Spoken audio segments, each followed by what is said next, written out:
الحمد للہ وکفی وسلام علی عبادہ الذین اصطفی اما بعد۔ ناظرین، یہ ہمارا چوتھا حصہ ہے زکوٰۃ سے متعلق۔ کل تیسرے حصے میں دو چیزیں عرض کی گئی تھی۔ نمبر ایک یہ کہ زکوٰۃ کن لوگوں پر واجب ہے، اور نمبر دو یہ کہ زکوٰۃ کن چیزوں میں واجب ہے۔ کن لوگوں پر واجب ہے یہ تو تفصیلاً تیسرے حصے میں ذکر کیا گیا تھا۔ اب کن چیزوں پر واجب ہے اس کا تذکرہ اس میں کرنا ہے۔ تھوڑا سا اس کا تذکرہ 3 میں آ چکا تھا کہ زکوٰۃ واجب ہے 52.5 تولہ چاندی، سونا، اور اسی طرح نوٹ سکے کی شکل میں ہوں یا پیسوں کی شکل میں ہوں، گھر پہ رکھے ہوں یا اکاؤنٹ میں رکھے ہوں، کسی کو دے رکھے ہوں، سب پہ زکوٰۃ واجب ہے۔ اسی طرح خواتین کا جو استعمالی زیور ہے اس کے اوپر کل تھوڑی تفصیل بھی عرض کی گئی تھی کہ اس میں بھی زکوٰۃ واجب ہے۔ اسی طرح کسی آدمی کاروبار کر رہا ہے، کام کر رہا ہے،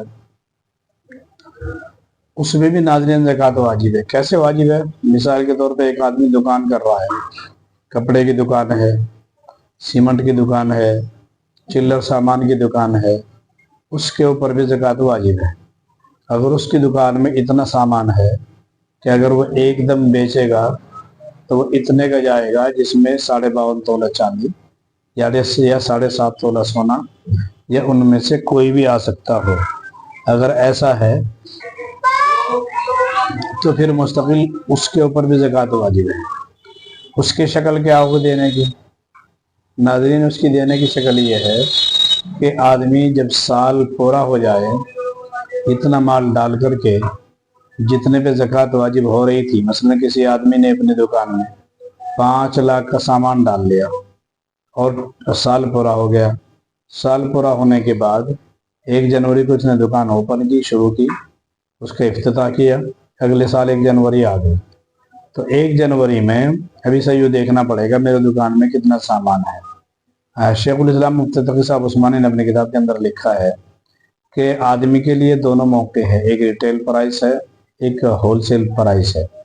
یعنی وہ کون سی پرائز لگا سکتا ہے؟ یا تو وہ ہول سیل ریٹ لگا لے یا ریٹیل ریٹ لگا لے، اور ہول سیل ریٹ بہتر ہے تو ہول سیل ریٹ آدمی لگا کر کے یوں دیکھے دکان میں کتنا سامان باقی بچا ہے۔ اگر اسے سارے اسٹاک کو بیچیں تو کتنے کا جائے گا یہ؟ تو اگر اس طرح سے مکمل طور پہ حساب لگا کے اپنے سامان کی مال کی زکوٰۃ نکالنا واجب ہے۔ جو مٹیریل دکان میں پڑا ہوا ہے، چاہے وہ کپڑے کی شکل میں ہو، چاہے وہ سیمنٹ کی شکل میں ہو، چلر سامان کی دکان کی شکل میں ہو، اور یہ کسی بھی شکل میں ہو، کسی آدمی کی دکان ہے، اسی طرح برتنوں کی دکان ہے، کسی آدمی کی کسی اور چیز کی دکان ہے، تو جتنا بھی مٹیریل دکان میں ہے اس کی قیمت لگانی پڑے گی ہول سیل ریٹ کے حساب سے۔ جو ہم ریٹ لائے تھے منڈی میں سے یا مارکیٹ میں سے، یہ کتنے کا آیا تھا؟ پوری لاٹ کی لاٹ یا پوری گانٹ جو لائے تھے وہ کتنے کی تھی؟ 3 لاکھ کی، 4 لاکھ کی، 5 لاکھ کی۔ مثلا 10 گانٹ ہے، وہ ساری کی ساری 1 لاکھ کی ہے، 10 لاکھ کی گانٹ ہے مثلا، تو 10 لاکھ کا کپڑا ہو گیا۔ تو سال میں ایک مرتبہ یہ پورا حساب لگا کر کے نکالا جائے۔ ناظرین، وجہ اس کی یہ حساب لگا کے نکالنے کی کہ آدمی اگر ایسے ہی اندازے سے زکوٰۃ نکال دیتا ہے تو حدیث میں نے آپ کو سنائی تھی وعیدوں میں، جب شروع میں پہلا حصہ آیا تھا وعیدوں کا، تو وہاں پہ میں نے آپ کو ایک حدیث سنائی تھی جس میں اللہ کے حبیب علیہ الصلوۃ والسلام نے ارشاد فرمایا کہ اللہ تبارک و تعالیٰ نے فرشتے متعین کیے ہوئے ہیں، وہ یہ دعا کر رہے ہوتے ہیں اللہم آتی منفقا خلفا وآتی ممسکا تلفا، یا اللہ تیرے راستے میں خرچ کرنے والے کو اس کا بدل عطا فرما۔ چنانچہ اللہ تبارک و تعالیٰ اس کا ایسا انتظام کرتے ہیں کہ انسان نے 10,000 روپے کی زکوٰۃ نکالی ہے مثلا حساب لگا کر کے، اللہ نے 20,000 کا اس کے انتظام کہیں اور سے فرما دیا، کاروبار میں نفع ہو گیا، اور یہ اسی طرح کسی نے ہدیہ وغیرہ دے دیا، کچھ اور انتظام ہو گیا۔ تو یوں اللہ تبارک و تعالیٰ انتظام فرماتے ہیں۔ ہاں، اور اگر ایک آدمی زکوٰۃ نکالتا ہے، شیخ الاسلام صاحب فرماتے ہیں کہ لوگ 2 طرح کے ہیں۔ کچھ لوگ تو ایسے ہیں جو اس کی طرف دھیان دیتے ہی نہیں ہے، بس جو بھی آ رہا ہے آئے، اپنے اللہ تللے میں خرچ کر رہے ہیں. یہ الفاظ حضرت نے نقل فرمائے ہیں. اور کچھ لوگ ایسے ہیں جنہیں شعور ہے، خرچ کرنا بھی چاہتے ہیں، لیکن وہ یہ خیال کرتے ہیں کہ کون اتنا بڑا اسٹاک چیک کرے گا. مثلا کسی کی ہول سیل کی دکان ہے، گودام میں کپڑا پڑا ہوا ہے، مال پڑا ہوا ہے. اسی طرح اور کسی چیز کی دکان ہے، گودام میں مال بہت پڑا ہوا ہے. تو بندہ سمجھتا ہے کون جا کر کے چینی کی بوری اٹھا کے دیکھے گا، چاولوں کی بوری اٹھا کے دیکھے گا، اور اسی طرح اندازہ لگا کے نکال دیتے ہیں. لیکن علماء نے لکھا ہے کہ اندازہ لگا کے نکالنے میں اگر زیادہ مال نکل گیا تو انشاءاللہ کوئی پکڑ نہیں ہوگی، لیکن اگر کم رہ گیا تو یہ اس کے پورے مال کی بربادی کے لیے کافی ہوگا. کیوں؟ اس لیے کہ فرشتے ہر وقت میں اس کے لیے دعا کر رہے ہیں، اللہم آتی ممسکن تلفا و آتی منفقن خلفا. یا اللہ تیرے راستے میں خرچ کرنے والے کو اس کے مال کا بدل عطا فرما، اور تیرے راستے سے روکنے والے کے مال کو تباہ فرما، برباد فرما. تو فرشتے کی بد دعا جو اللہ کے حکم سے ہو رہی ہے، اور یہ اللہ کے یہاں قبول بھی ہوگی، اور اس انسان کا مال خراب ہوگا. چونکہ ناظرین زکوٰۃ جو ہے وہ انسان کے میل کا مال کی چیل ہے. احادیث میں اس کو اوساخ الناس کہا گیا ہے کہ وہ لوگوں کا میل کو چیل ہے. اوساخ المال یعنی مال کا میل کو چیل ہے. تو ناظرین اس کو ایسے ہی سمجھیں کہ اگر ایک بالٹی ہے 20-30 لیٹر کی، اور اس کے اندر صاف ستھرا دودھ بھرا ہوا ہے، بہترین اوریجنل دودھ ہے، ملاوٹ نہیں ہے، پانی کی ملاوٹ نہیں، کسی چیز کی ملاوٹ نہیں ہے، لیکن اس کے اندر ایک بچے نے غلطی سے لا کر کے 2 قطرے پیشاب کے ڈال دیے اور بڑے کے سامنے ڈالے ہیں. تو چاہیے جتنا بڑا نقصان ہے، بڑا آدمی یہ چشم پوشی اور نظر انداز نہیں کرے گا. اگر چل یار کیا ہوا، یہ 2 ہی قطرے تو پیشاب کے ہیں اور 30 لیٹر تو دودھ ہے ہی، پی لیں گے کوئی بات نہیں ہے. ہر آدمی یہ کہے گا بھائی نہیں، جب ناپاک ہو گیا تو ناپاک ہو گیا، بات ختم ہو گئی. تو حدیث میں یہ فرمایا گیا کہ انسان کے پاس اگر مال رہ گیا اور تھوڑا سا جس کی زکوٰۃ نہیں گئی، یعنی اندازے سے زکوٰۃ نکالنے کی وجہ سے کچھ پیسوں کی زکوٰۃ نکل گئی اور کچھ کی رہ گئی، تو یہ ہمارے پورے مال کی تباہی و بربادی کے لیے کافی ہوگا. تو اسی لیے اس بات کا خیال کریں کہ جو آدمی کام کر رہا ہے، دھندا کر رہا ہے، دکان کی شکل میں مارکیٹ میں بیٹھا ہوا ہے، ہول سیل کا کاروبار ہے یا ریٹیل کا کاروبار ہے، بندے کا کسی بھی لائن سے دکان ہے، تو اس وقت میں مسئلہ یہ ہے کہ انسان ایک بار سال میں اپنے دکان کا مٹیریل کا پورا کیلکولیشن کرے اور پورا جوڑے کہ میں ایک بار اس مال کو اگر ہول سیل میں واپس کروں، جہاں سے میں لایا تھا وہی کروں یا کہیں اور کر دوں. اگر میں واپس کر دوں تو یہ مال میرا کتنے کا جائے گا؟ 10 لاکھ کا جائے گا، 15 کا جائے گا، جتنے کا جائے گا اسی کے حساب سے اس کے اوپر ناظرین زکوٰۃ واجب ہوگی. ایک تو مسئلہ ہوا یہ. اور دوسرا مسئلہ یہ ہے ناظرین کہ ایک آدمی نے اپنے دکان کے اوپر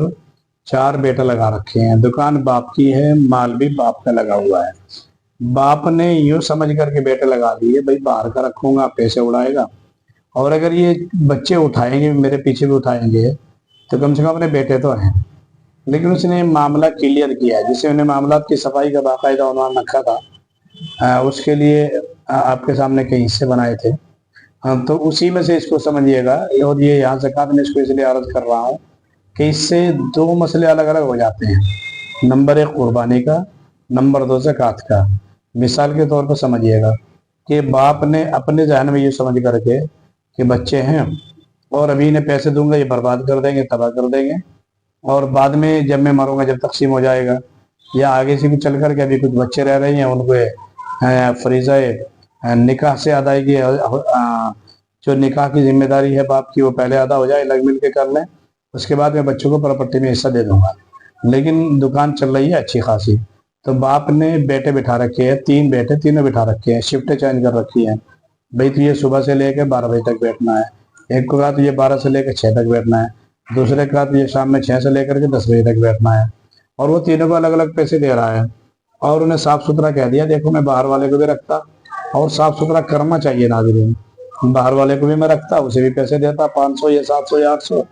اور تمہیں رکھ رہا ہوں، تمہیں میں پیسے دے رہا ہوں، فری میں نہیں رکھ رہا ہوں. تو اسی لیے آپ کا اس دکان میں کوئی حق نہیں ہے، میں نے آپ کو مزدوری پہ رکھا ہوا ہے، اور آپ روزانہ پیسے لے کے جائیں یا مہینے میں ایک بار لے کے جائیں. تو ناظرین یہاں سے یہ فرق یہ ہوتا ہے کہ جو بچے یہ سمجھ رہے ہوتے ہیں کہ ہم تو باپ کی دکان میں بیٹھے ہیں، دکان ہماری ہے، تو جب باپ یہ کلیئر کر دے گا کہ دکان تمہاری نہیں ہے، دکان تو ہے میری، اور میں تمہیں نوکر نہ صحیح جس طرح سے نوکر کو بٹھاتے باہر والے آدمی کو، تم اپنے ہو دکان کا خیال بھی رکھو گے، میں تمہیں اتنے پیسے دوں گا جتنے باہر والے لڑکے کو دیتا تھا، اور پھر اس پیسے میں تمہیں اپنے خرچے بھی چلانے ہیں، اسی میں تمہیں اپنے گھر بار کا دیکھنا ہے، بچانا بھی ہے۔ اب مثلاً باپ ہے، شفیق سمجھ کر کے پیسے زیادہ دے رہا ہے، دوسرا بچہ ہوتا ہے اسے 500 دیتا، اپنا لڑکا ہے 800 دے رہا ہے، 1000 دے رہا ہے، اب اس کا خرچہ ہے تھوڑا، یہ پیسے بچا رہا ہے، آہستہ آہستہ بچا کر کے اس کے پاس تھوڑے تھوڑے اس نے پیسے اکٹھے کر کے پلاٹ لے لیا، یہ کوئی اور کام ایسا کر لیا، کوئی اور سامان خرید لیا، جس سے اس کے اوپر زکوٰۃ واجب ہو گئی۔ تو ناظرین، اب باپ کو تو اپنے زکوٰۃ دینی پڑے گی، اور تینوں بیٹوں کو اگر ان میں سے کسی ایک کے پاس یا دو کے پاس یا تینوں کے پاس آہستہ آہستہ تھوڑے تھوڑے پیسے اکٹھے کر کے اگر اتنا مٹیریل ہو گیا، اتنا نصاب ہو گیا جس میں زکوٰۃ چاندی آ سکتی ہے، سونا آ سکتا ہو، یہ پیسے انہوں نے آہستہ آہستہ سیونگ کیے، اکٹھے کر لیے، ذخیرہ کر لیے، تو پھر ان تینوں بیٹوں کو الگ زکوٰۃ دینی پڑے گی اور باپ کو الگ زکوٰۃ دینی پڑے گی۔ یہ ایک مسئلہ ہوا۔ اسی میں ایک مسئلہ دوسرا یہ پہ آ جاتا ہے کہ اگر اس طرح کی پوزیشن ہے، جب قربانی آتی ہے تو قربانی بھی تینوں کو، چاروں کو الگ الگ قربانی کرنی پڑے گی، تینوں بیٹوں کو اپنے الگ الگ قربانی کرنی پڑے گی، چونکہ بیٹے باپ کے پاس ملازم کی حیثیت سے کام کر رہے ہیں۔ یہ الگ بات ہے کہ باپ یوں کہہ نہیں رہا ہے تو میرے نوکر ہو، چونکہ اولاد ہے بہرحال، اور اگر وہ 150 روپے زیادہ اٹھا بھی رہے ہیں تو وہ چشم پوشی کر جا رہا ہے جاننے کے باوجود کہ بھائی بیٹے ہیں اپنے، کوئی بات نہیں، لے جا رہے ہیں تو سوچتے جب بیٹھے ہیں یہاں پہ تو یہ جائیں گے کہاں کم وقت۔ تو اس طرح سے اگر موقع ہے اور بچے پیسے اٹھا رہے ہیں اور باپ کو پتہ ہے، بغیر باپ کو پتہ ہے تو اٹھانا بھی جائز نہیں اولاد کے لیے، کیوں؟ اس لیے کہ وہ ملازم کی حیثیت سے رکھ رہا ہے اور آپ کو پوری مزدوری دے رہا ہے، آپ کی مزدوری روک نہیں رہا ہے، پھر آپ کو اٹھانے کے اختیار نہیں ہے۔ لیکن اس کے باوجود بھی اگر باپ کو بھی پتہ ہے اور اولاد اٹھا رہی ہے، باپ کو پتہ ہے کہ جانا بچے اٹھا رہے اور وہ کچھ نہیں کہہ رہا ہے، خوش دلی کے ساتھ اجازت دے رہا ہے، یہ سوچ کر کے بچے تو اپنے جائیں گے، کہاں جائیں گے؟ اگر اس طرح سے وہ خوش دلی سے اجازت دے رہا ہے ناظرین تو کوئی مسئلہ نہیں ہے، کیونکہ حدیث میں لا یحل مال امرئ مسلم الا بطیب نفس، کسی ایمان والے کا مال، کسی مسلمان کا مال بغیر اس کے خوش دلی کی اجازت کے کھانا جائز نہیں ہے۔ تو اس طرح سے ناظرین جب قربانی کا نمبر آئے گا اور یہ تینوں بچے بھی صاحب نصاب میں لڑکے اور باپ بھی صاحب نصاب ہے، چونکہ باپ کی دکان پر لڑکے کام کر رہے ہیں، بڑے ہو گئے، جن کی شادیاں بھی ہو گئی ہے، تو قربانی بھی چاروں کو الگ الگ کرنی پڑے گی۔ اگر چاروں صاحب نصاب ہیں، باپ تو دکان والا ہے، پیسے اس کے پاس، بیٹوں کو وہ اتنی نوکری اتنی مزدوری دے رہا ہے کہ بیٹے اسے استعمال نہیں کر پا رہے ہیں، یعنی وہ بچ جا رہی ہے، خرچ کرنے کے بعد ہی بچ جا رہی ہے، بیوی ہے، شوہر ہے، 1000 روپے باپ روزانہ دے رہا ہے جس سے چل بھی رہے ہیں، اچھی خاصی جو دکانیں ان کو بندے بھی ملتے ہیں، 1000 روپے باپ دے رہا ہے، یہ سمجھ کر کے باہر والے کو میں 700 دیتا، اپنے بیٹے ہیں 800 1000 دے رہا ہوں، کیا ہو گیا؟ کوئی مسئلہ نہیں، اپنے گھر میں تو جا رہا ہے، لیکن کلیئر کر رکھی ہے میں اپنے بیٹے کو دے رہا ہوں اور میں ملازم کی حیثیت سے رکھ رہا ہوں، دل میں سوچ رکھا ہے، ان کو بتا بھی رکھا ہے، دیکھو میں باہر کا آدمی بھی رکھتا، آپ کو رکھ رہا ہوں، آپ کو 1000 دے دوں گا، بعد والے کو 600 دیتا، اور اب اس کے علاوہ تمہیں اور کچھ نہیں کرنا ہے۔ تو ایسے وقت میں اگر بقرہ عید آ جاتی ہے تو بندے کو اپنی زکوٰۃ، اپنا قربانی کرنا چاروں کو الگ الگ واجب ہے۔ اسی طرح سے صدقہ فطر کا مسئلہ اب آ رہا ہے، اس کے اوپر انشاءاللہ میں ویڈیو بناؤں گا۔ اگر اس طرح کا مسئلہ ہے تو یہاں پر بھی والد کو اپنا صدقہ فطرہ دینا ضروری ہے، اور یہ پھر اپنے اس اولاد کی طرف سے جو نابالغ ابھی ہے، جو بالغ نہیں ہوئی، اور بیٹے جو کام کر رہے ہیں اس کے پاس ملازم کی حیثیت سے، ان کو اپنی طرف سے اور اپنے اولاد کی طرف سے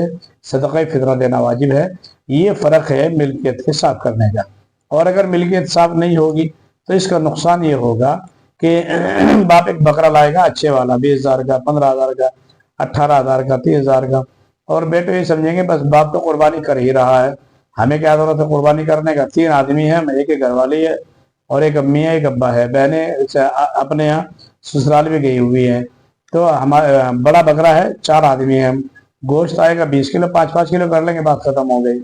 تو لیکن ناظرین یہاں پہ گوشت کھانے کی حیثیت سے تو آپ کے پاس ہو جائے گا، لیکن جو قربانی کا